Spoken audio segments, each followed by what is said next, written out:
নমস্কার বন্ধুরা, মেহুলি রান্নাঘরে সবাইকে স্বাগত।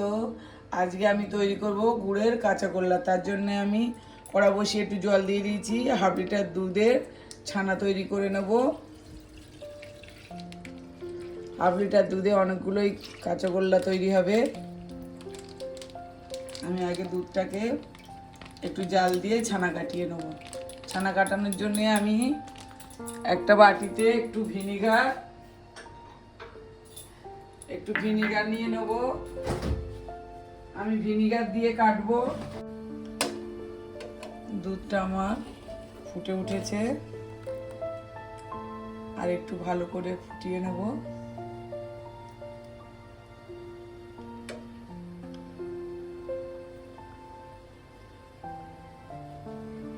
এবার আমি গ্যাসটা নিভিয়ে দেবো।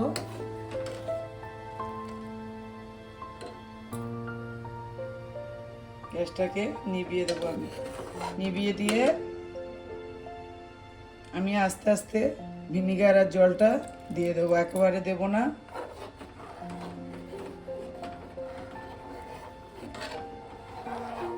অল্প করে করে দেব।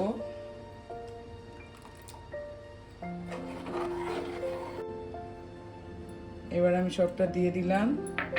দিয়ে আমি এটাকে ভালো করে নেড়ে নেবো। দেখুন ছানাটা আমার কেটে গেছে, কত সুন্দর ছানাটা কেটে গেছে। একদম দেখুন নরম ছানা হয়েছে। এবার আমি ছানাটাকে একটা পাত্রের ওপরে আমি একটা পরিষ্কার কাপড় ছেঁড়া নিয়েছি, তার উপরে ঢেলে নেবো।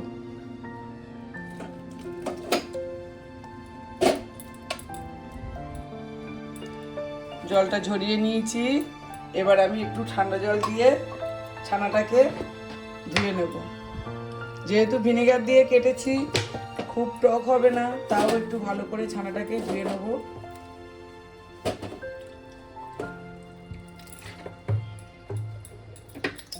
ছানাটাকে ধুয়ে আমি একটু জল ঝরিয়ে নেব। এইভাবে একটু রেখে দেবো জল ঝরানোর জন্যে। জলটা আমার ঝরানো হয়ে গেছে। এবার আমি ছানাটা ঢেলে নেব। 500 দুধে আমার 100 গ্রাম ছানা হয়েছে। আমি ছানাটা এইভাবে একটু ঠান্ডা করে ভালো করে ম্যাশ করে নেব। এদিকে আমি একটা ফ্রাইং প্যান গরম করতে দিয়েছি।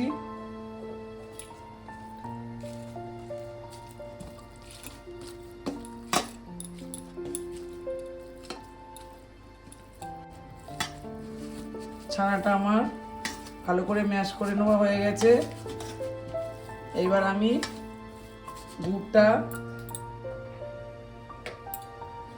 খেজুরের গুড়টা আমি দিয়ে দেবো। দিয়ে ভালো করে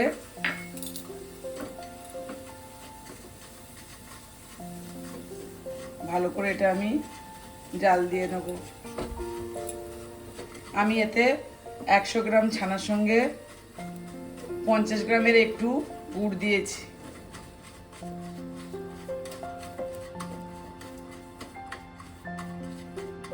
পঞ্চাশ গ্রামের থেকে একটু কম গুড় দিয়েছি আমি। আপনারা চাইলে বেশি দিতে পারেন যদি বেশি মিষ্টি খান।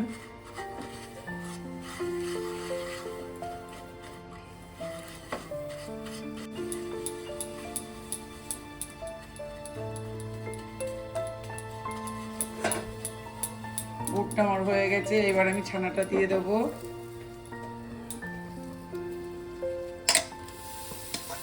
নলেন গুড়ের কাঁচা গোল্লা খেতে খুবই সুস্বাদু হয়। আপনারা এইভাবে একবার বাড়িতে করবেন। কাঁচা গোল্লার পাকটা প্রায় হয়ে এসছে, আর একটু আমি জাল দিয়ে নেব। নিয়ে আমি নামিয়ে নেব। আপনারা বাড়িতে এইভাবে একবার কাঁচা গোল্লা করে খেয়ে দেখবেন, খুবই ভালো লাগবে। আর ভালো লাগলে একটা লাইক, কমেন্ট, শেয়ার করবেন। নতুন বন্ধুরা চ্যানেলে সাবস্ক্রাইব করবেন, সাবস্ক্রাইব করলে ভালো লাগে ভিডিও করতে। এবার আমি এটাকে ঢেলে নেব। এবার আমি গ্যাসটা নিভিয়ে দেবো, দিয়ে আমি ঢেলে নেব, নিয়ে এটাকে একটু ঠান্ডা হতে দেবো।